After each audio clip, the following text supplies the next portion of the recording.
Destry, Hey, Josh. you're no good. I've been told that all week. We're talking about Linda Ronstadt. That's one of her famous songs. You're no good. Yes. 79, episode 79. But we're going to be talking about Linda Ronstadt and Shechem. Sounds good. All right. Match made in heaven. Yep.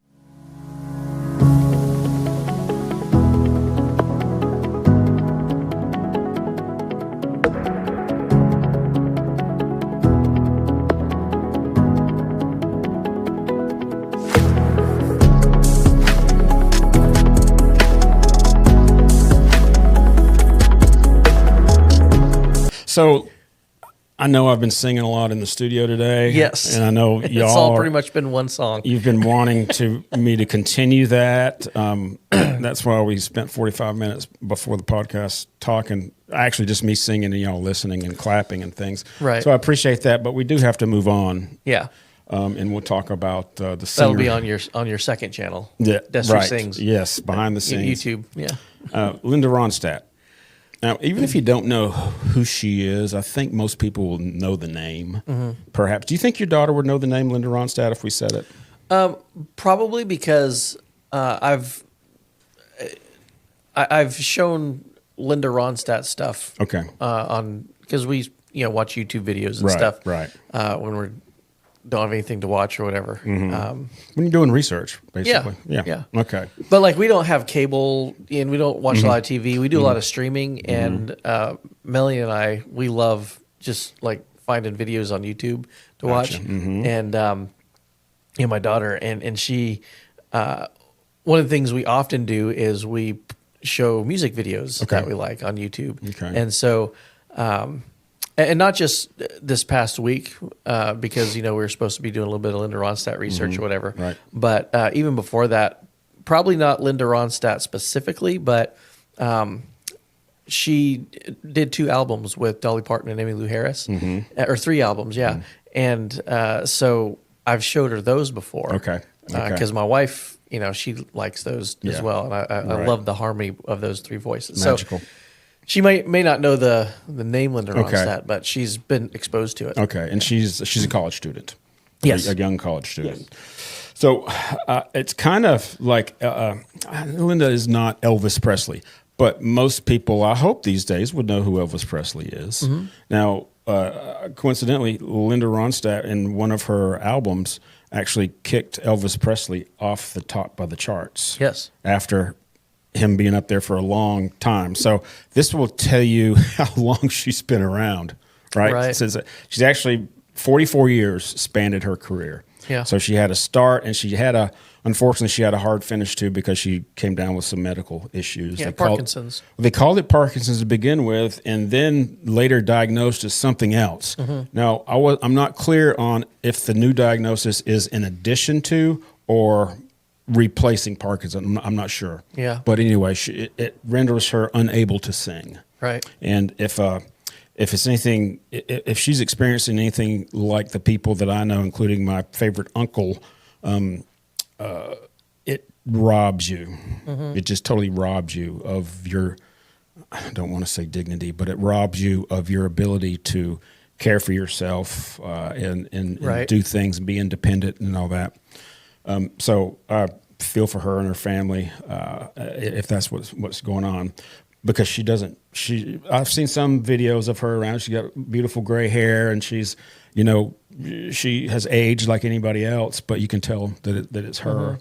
So her career spanned from 76 to 2011. 2011, that's not that long ago. Right. You know what I mean? When she stopped.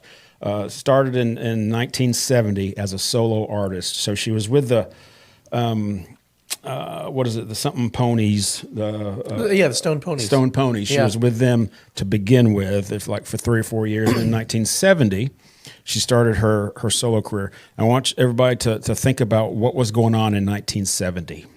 Right? It was Haight-Ashbury, the Grateful Dead. Everything was happening in California, the hippie movement. And I think of Fleetwood Mac and Stevie Nicks. But Linda Ronstadt, in my opinion, from what I could tell, paved the way for many female singers. This was a highly dominated male business music was. And she came up and she sang with Johnny Cash. You know, I mean, come on, man, that's huge. Johnny Cash is an icon, and she did solos with Johnny Cash on these talk shows. Talk shows are really huge back then. Mike Douglas and all those other ones. But she would do, duets with people like Johnny Cash. And the thing, not just one thing, several things that makes her distinguishable, not just her voice or her looks, but it was the ease in which she sang and stood in front of an audience. I say ease. I don't know much about how she actually felt, what was going on inside of her, but she appears to be at ease whenever she's in front of an audience. And there's many, many videos of her just standing there with a microphone with some musical accompaniment, and she is belting it out, man. It's very dynamic. Her voice is extremely dynamic. And this one video I was watching, the charismatic singer, I think it's called, YouTube channel, this classically trained opera singer is very, very good. She listens to music videos and she does a critique. She's very technical. She's a teacher, and she was, like I said, an opera singer. So I watched a little bit of her this week. She says that Linda Ronstadt is, these are her words, technically perfect. Technically perfect. The way that she uses her vocal cords, and if you watch the charismatic singer, she'll educate you on all these the words of what she uses. She's very versed in what's going on in your throat, in your mouth, whenever you're singing, and how she's good at describing things that are happening in there. See, that's interesting because I saw an interview with Linda Ronstadt towards the end of her career. I think it was after she had retired, but it was an interview with Dolly Parton and Linda Ronstadt and Emmylou Harris. Yeah, Emmylou Harris, and they were talking to Linda Ronstadt, and she said that she doesn't like listening to herself or watching herself. She's like, I always see things that I think are like, I think the phrasing is dumb, or I think the note was bad, or I don't like the way I like the emotion I showed in that phrase or whatever. And she's like, I just don't like watching myself sing. And it's funny how the other people who watch her, who analyze her, like, technically perfect, and all this stuff. Like, she didn't have that opinion of herself. Doesn't that sound like a perfectionist, though? Yeah, right. Somebody who's that's another thing that Dolly Parton mentioned. She's like, because they asked, like, how did y'all get along? And she's like, we got along like sisters. And she said, Linda Ronstadt, I remember she's such a perfectionist. She kept wanting to take, do more and more takes because it wasn't the absolute perfect. And Dolly Parton said, I finally just told her one time that, I can sing it all day long. It's going to sound the exact same way. Sounds like Dolly. Yeah. Let me read a quote. This is a quote from Linda Ronstadt. I don't have formal music education. I just learned by listening. I never learned to read music, but I learned to feel it, to sing from the inside out. So I didn't come across that quote until after I watched the charismatic singer. After, a half hour of her critiquing her technically. Yeah. I don't remember if she said this or not, but she alluded to the fact that this lady not only has a gift, but she has worked really, really hard at it. And she may have worked really, really hard at it, but it's not from going to classes and learning how to do it. She just had a gift, man. She has a gift. It's like one of my favorite musicians of all time is a guy named Chet Atkins. And he was so instrumental, pun intended, in the industry, that a lot of famous guitarists today look back at Chet Atkins as like that was an inspiration to me. I grew up watching him and listening to his records and stuff. And he was the same way. Didn't learn to read music, never had formal training, but he just, for some reason, there's something programmed into his DNA that he and a guitar fit together. And it just was amazing. And that's the same with Linda Ronstadt and her voice. You know, the way she sang and the way she, you know, interpreted the lyrics of her songs. You know, one of the interesting things that one of the albums she made it was all Spanish music, right? Like, they didn't want to produce it. They're like, there's no way. This is totally out of the box. But it became like the most non-English speaking album. Instantly went platinum the first day it was released or something like that. Yeah. My understanding is even today, that is the highest selling non-English speaking album in the United States. All Spanish. You know, Songs of Her Father or something like that, right? I think that's what it was. It's like, it reminded me, as I was researching her, it reminded me of watching people that are masters in their class. Lance Armstrong ride a bicycle. Michael Jordan playing basketball. You playing pickleball. Me playing pickleball. Totally different level. You know, let y'all decide on what way that is. So that's what it reminded me of, the perfectionist, and just how, not that she can do it, but the ease that she does it with. The charismatic singer was talking about how if you watch Linda's face whenever she's singing, there's very little effort being shown. Her face looks the exact same whenever she's in the lower registers, just kind of speaking a little bit, singing, or when she goes up, I'm going back. Something it sounds just like that whenever she's in. Whenever she goes up in her higher register. Really good representation of her voice there. Thank you. I hope we don't get a copyright thing there. It's sounding like Linda. We're gonna get demonetized. Whenever she goes in her higher register and sings with a lot more gusto, her face looks the exact same. A little bit of difference in her throat, but not. She's not stressing or straining at all. And it reminds me of a cyclist, one of Lance's supports through almost his entire career, and they still do a podcast today. George Hincapie has won stages at the Tour de France. He's that type of cyclist, one of the best pros ever. He taught me, just by doing this, to keep your face flat, unemotional. When you're cycling and you're in a certain mode, you're grinding and you want to do this, but if you just, that's not helping anything. Right. That's expending more energy. So if you think of it this way, fool your face into telling your body that you're not in stress. And I did. That was one of the. I had to keep continuing to tell myself and my teammates to do that. That does work. It works. That reminds me of, you know, the comedian Nate Bargatze? Yes, Bargatze.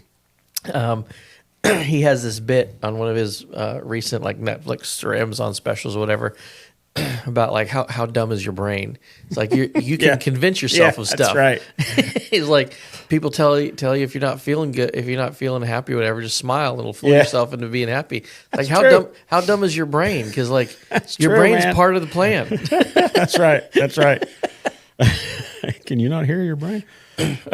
So 44 years, and another unique thing about her is that she expanded to multiple genres: rock, country, jazz, Latin. She even did opera and pop. She did opera. The charismatic singer, opera.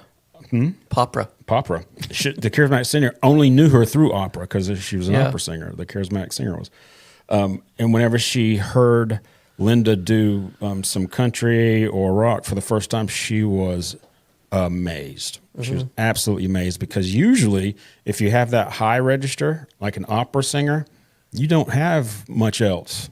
Right. You can't sing on those lower registers or anything in between. You've got that high because you've trained for it, right, all your life. Well, that's funny because the song Blue Bayou, She hated that song because she says it's too high and it's too low. It's got both. Yeah. It's one of her most favorite songs, it's one of her most famous songs. Yeah. And it shows her range. Yeah. And if you look, her face is the exact same. By the way, beautiful face. She was, Of course, a beautiful lady. Totally on the left. Mm-hmm. She's absolute left. She doesn't just lean left. She is firmly planted right in the left. But that see whatever podcast number that was that we talked about 5 or 6 times ago about should that matter to us? Well, You know I mean, what we're interested in the artistic product, not necessarily the ideology behind it. Yeah, that's right. That's right. There's sometimes when they can, when you kind of have to pay attention to both of those, Right. Because if Marilyn Manson, published an album, or produced an album, I'm not going to go support that. No, not at all. Not at all. Now, Linda I don't think she was married, but she was dating a Democratic presidential. Oh yeah, a long time ago, from California. Yeah, he was the Democratic presidential candidate. Yep. Was it Brown? Jerry Brown? Jerry Yeah. Brown. Yep, that's right. Thank you, Chris. Jerry Brown. That's why we're going to get Chris a microphone. Yeah, we got to. Yeah. So he can keep us straight. She was inducted in the Hall of Fame in 2014. Right. She didn't go because she doesn't travel anymore. Mm-hmm. So that just tells me, man, she must be really not feeling well to go to the. So what have you been listening to from her this week? The truth is this is what I learned whenever I went home after the podcast last week and I went through, because what I like to do is I like to soak myself in the music that I'm going to be talking about on our podcast. And I was prepared to do that, and I was looking forward to doing that. But I realized I don't have any hard copies of Linda Ronstadt. I've got all soft copies, and I can't listen to my iPhone in my car. I can, but it's through Bluetooth, and the setup that I have, the volume is so low. I can't get into it that low. I've got to have it up high. So I haven't been able to listen to a lot of stuff. So yesterday and day before, I watched some videos and listened to some things on my phone walking around, but I wasn't able to soak myself in it like I wanted to. I have done that in the past just because I want to listen to Linda Ronstadt. Yeah. So it's not like it's new music. So what's your favorite song that she does?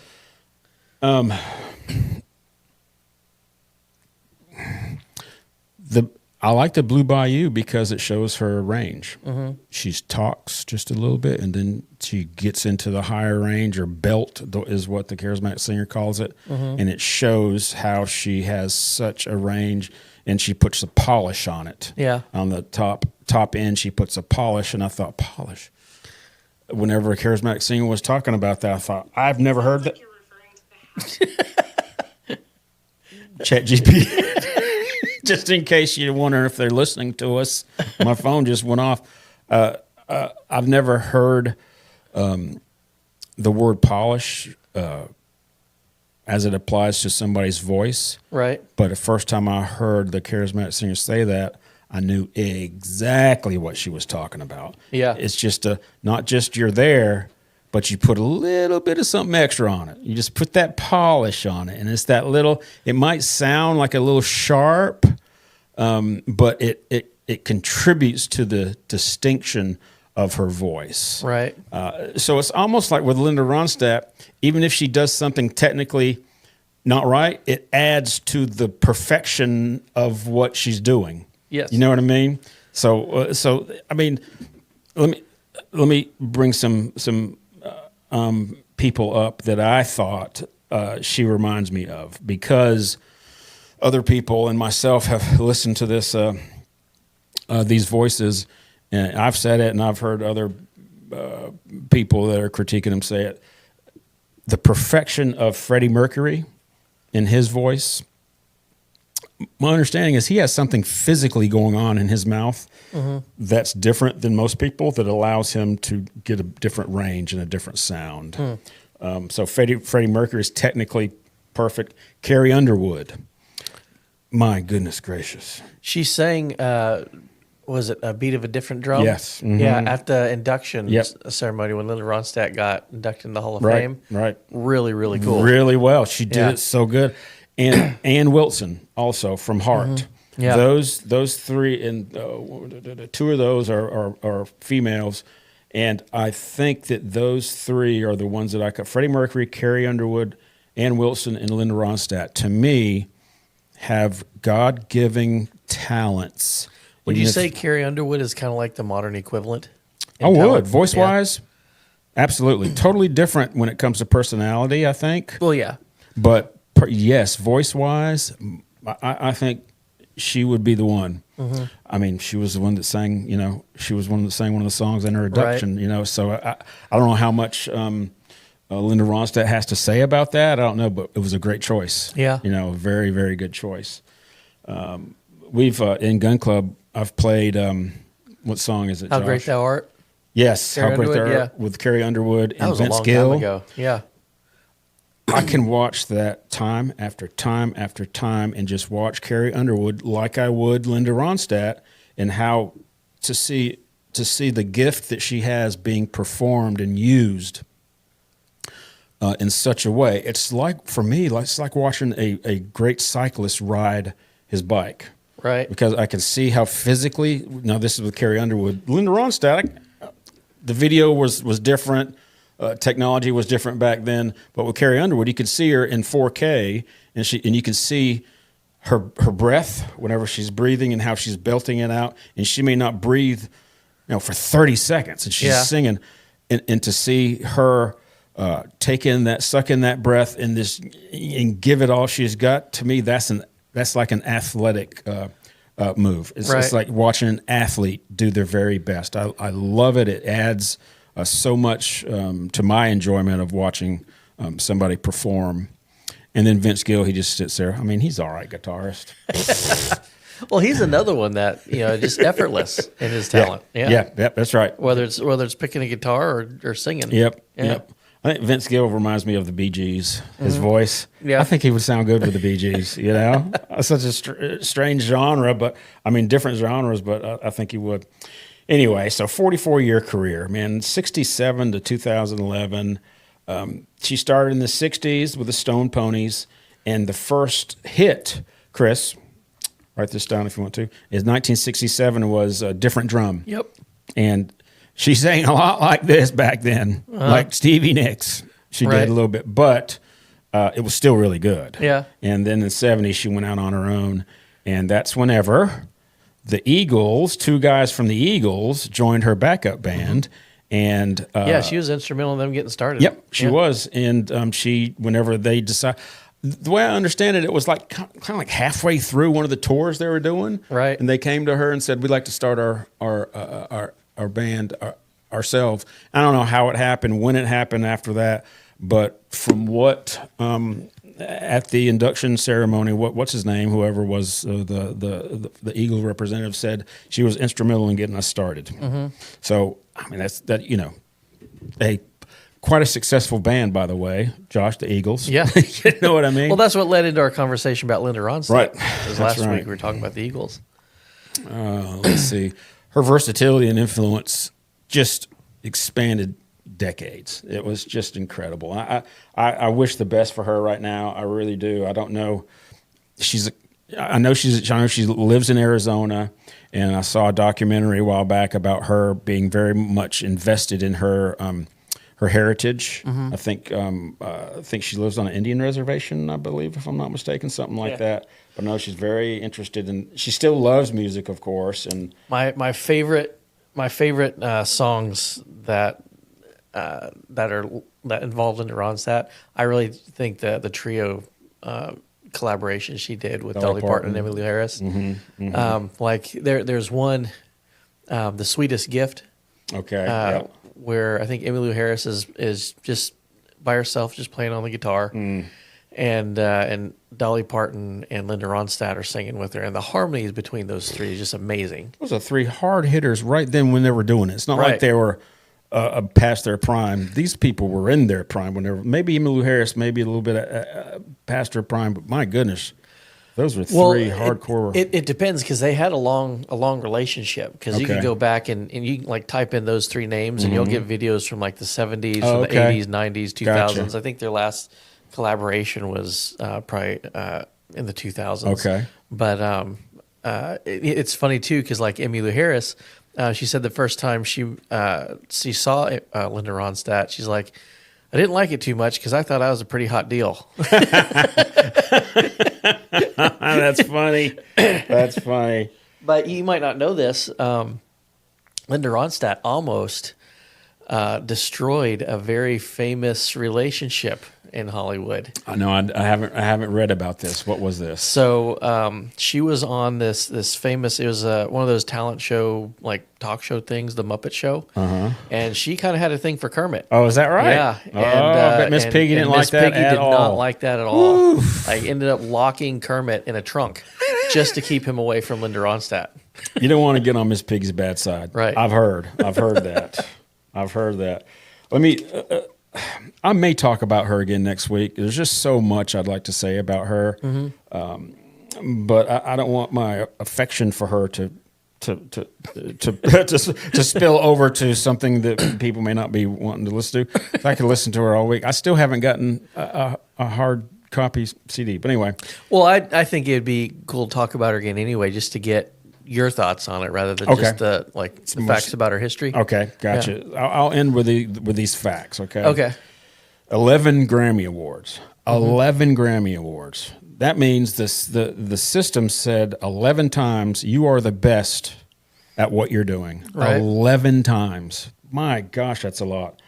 Three American Music Awards, 2 Academy of Country Music Awards, and an Emmy.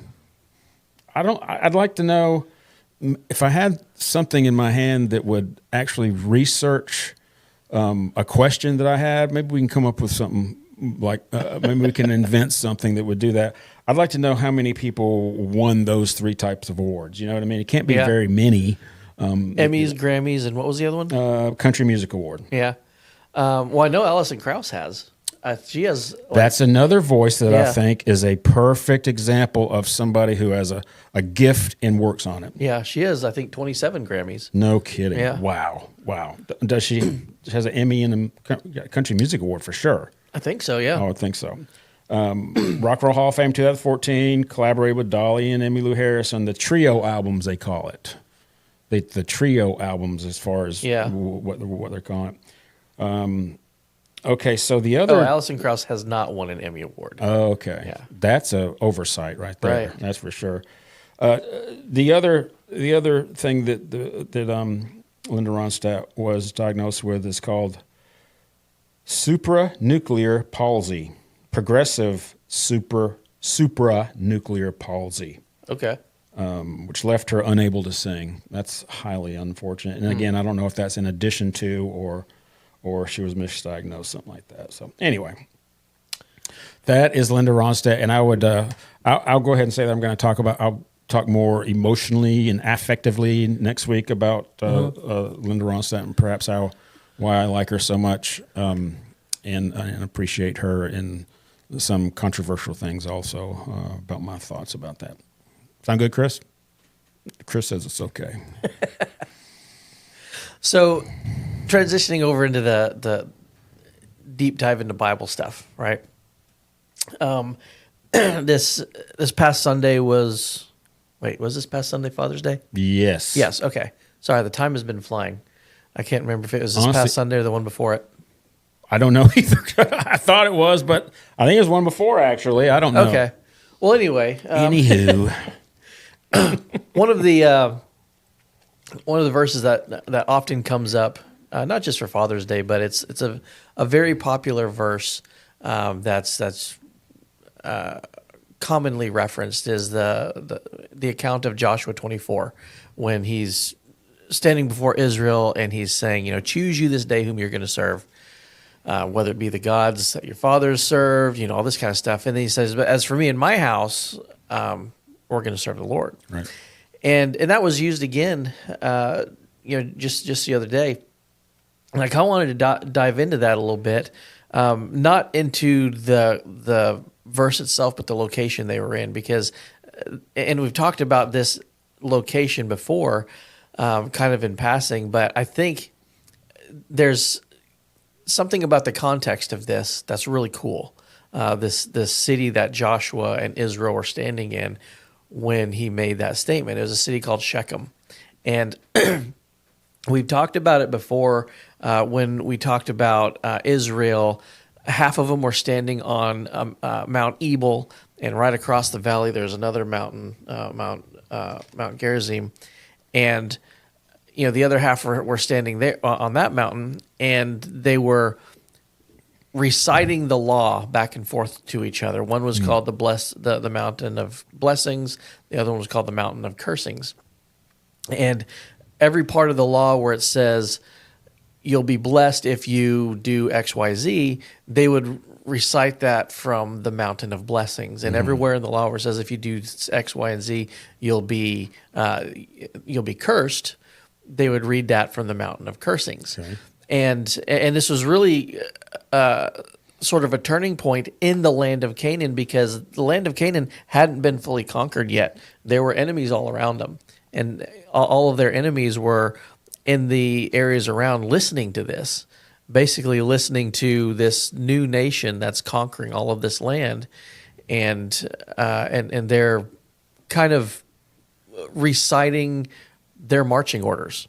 Not just the law that pertains to how this nation is going to operate in an ethical, moral manner, but also what it means to be openly rebellious against God, and so all these other nations were listening to this. But this area, Shechem, has a really long history that goes back centuries before that event that we often look at in Joshua 24, where they're sort of renewing this covenant between God and Israel. And so back in Genesis chapter 12, we have just been introduced to this new character, Abram. And this is the first Hebrew. God calls him out of this city called Ur. It was Chaldean. And it says, I'm going to make of you a great nation, and it's going to be a blessing to all people. And if people bless this nation, I'm going to bless them. If they curse this nation, I'm going to curse them. And it's going to be a nation that's larger than the sands in the sea and the stars in the sky, all that kind of stuff. And that's the part of the covenant that God made with Abram. And this was before he had the name Abraham. So at one point, God put this little breath in the middle of his name that was in Hebrew an indication that God was on his name, kind of like Elohim. That the in the middle of it is that, and this happens throughout Scripture. Sarai, Abraham's wife, her name was changed to Sarah with a H at the end in English, but same thing where you have that breath, and that was in Hebrew. That was always related to the presence of God, that breath, kind of like going back into Genesis where he breathed life into man. So it's kind of neat linguistically how God sort of like stamps himself on people that he calls. And so Genesis chapter 12, Abram had already left his home in Ur, and he went up north to Haran, and he started going south through the land of Canaan, and he's in the middle of the land of Canaan, and he's in the town of Shechem, which was a Canaanite town, and God stopped him there and said, "This is the land that I'm going to give you and your descendants." This land of Canaan, and even Genesis chapter 12, it even acknowledged that Canaanites already lived in this land at this time, and when God told Abraham or made this covenant with Abraham, sort of gave him insight into the future. He's like, this land is going to be yours, but you're not going to be in it for a while.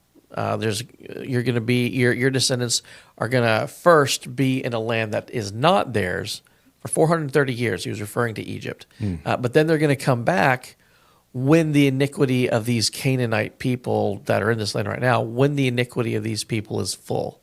So, the Canaanites were known for not being followers of the one true God.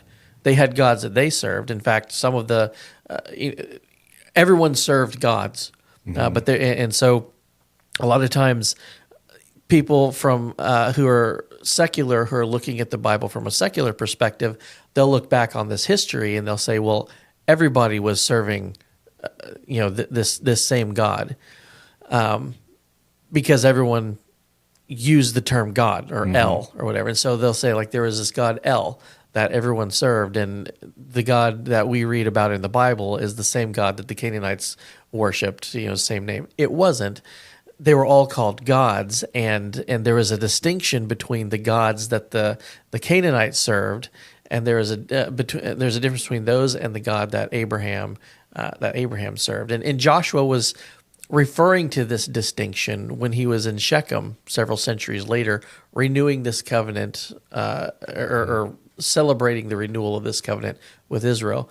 And he says there's a distinction between the gods that your fathers worshipped, way long in the past, when they were given to idolatry. It's, the gods that the people in the land of Canaan worship, and the God that Abraham and Isaac and Jacob and we worship. There's a distinction between those. There's all the gods that are made up, that are false gods, and there's the one true God, the God of Abraham, Isaac, and Jacob. And there was always that distinction made to be like, this isn't just one of the pantheon of deities that comes from this area that we're in.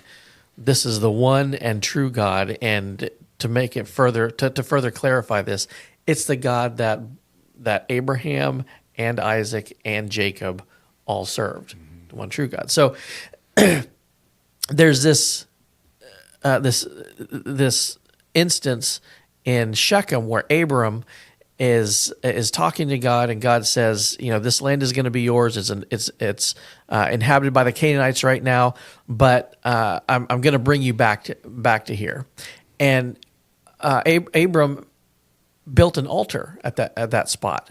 And, the way they built altars back then, it was, stacking huge stones together. And it wasn't like an altar in the sense that we might think today, where it's like this little bitty, piece of furniture or whatever.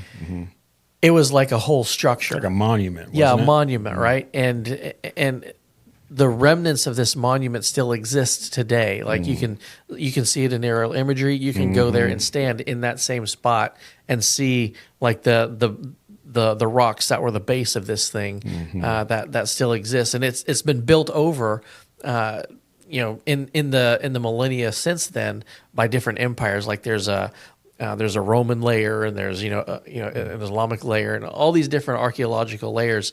But at the bottom of that is this layer where that's the layer that Abram built, and it's still visible. So anyway, that's kind of cool. But it's one of the ways that we know exactly where the ancient Shechem exists because of that, and because evidence of Joshua and Israel being there still exists. But so Abram was there temporarily. We move on, and we get past Isaac's life, and we're in Jacob's life.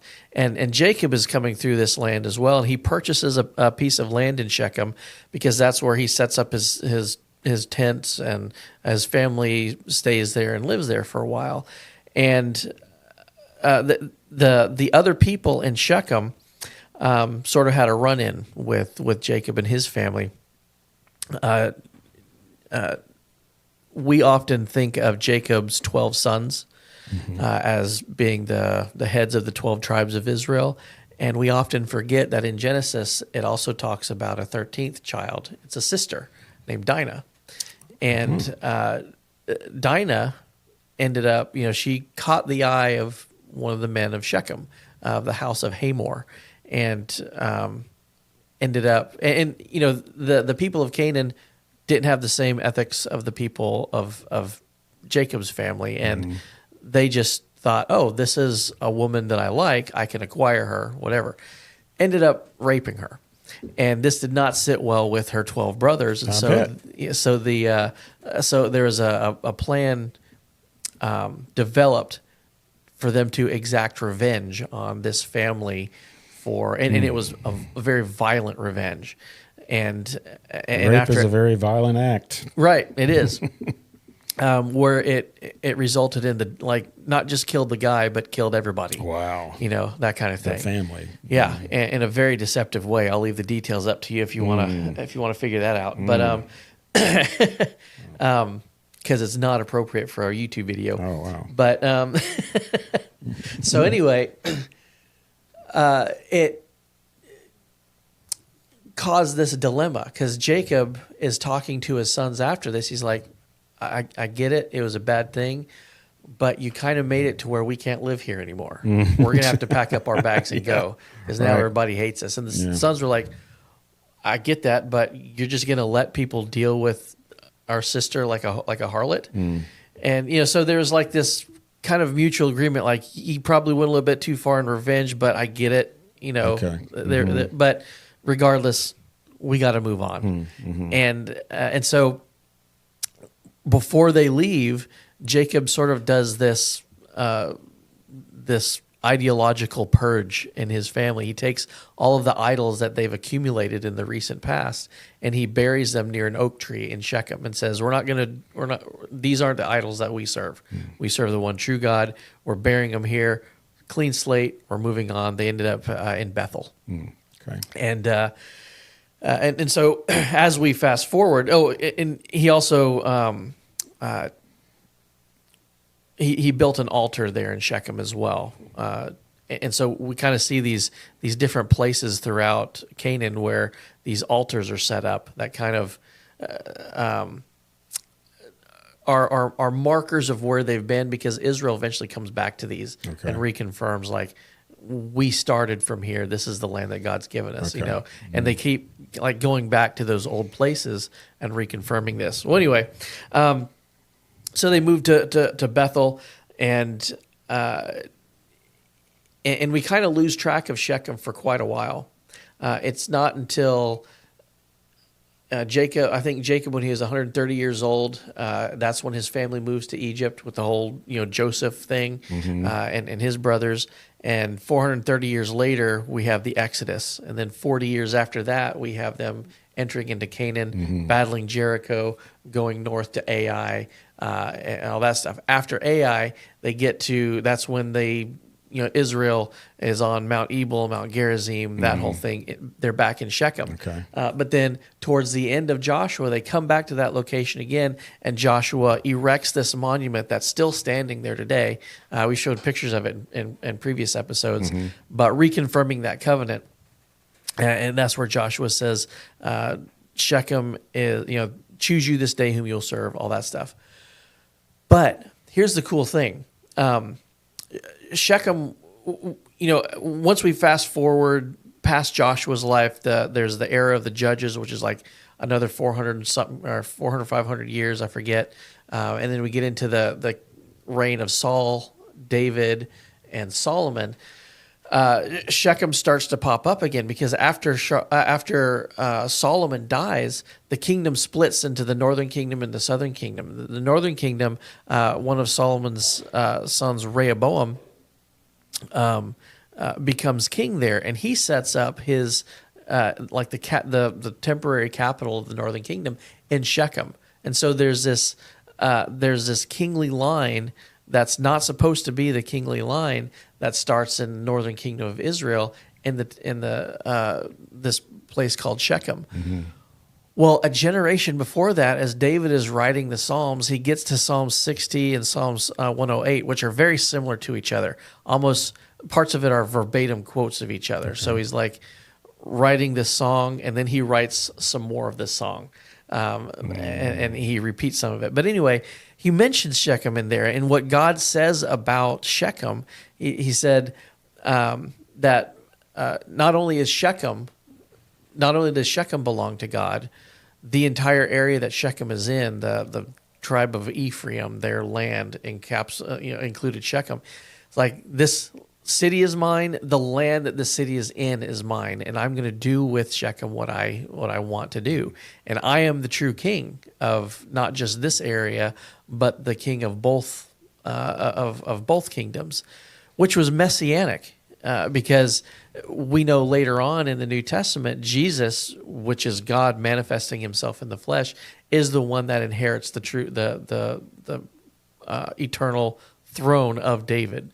So, all of these kings of the nation of Israel, David, Solomon, all that stuff, there's a component of their identity that points forward to the fact that Christ is going to sit on this throne of David in perpetuity. Messianic, that means what you just got through explaining? Right. That's it what means Messianic is. It's a foreshadowing of the coming Messiah, Okay. Jesus. Okay.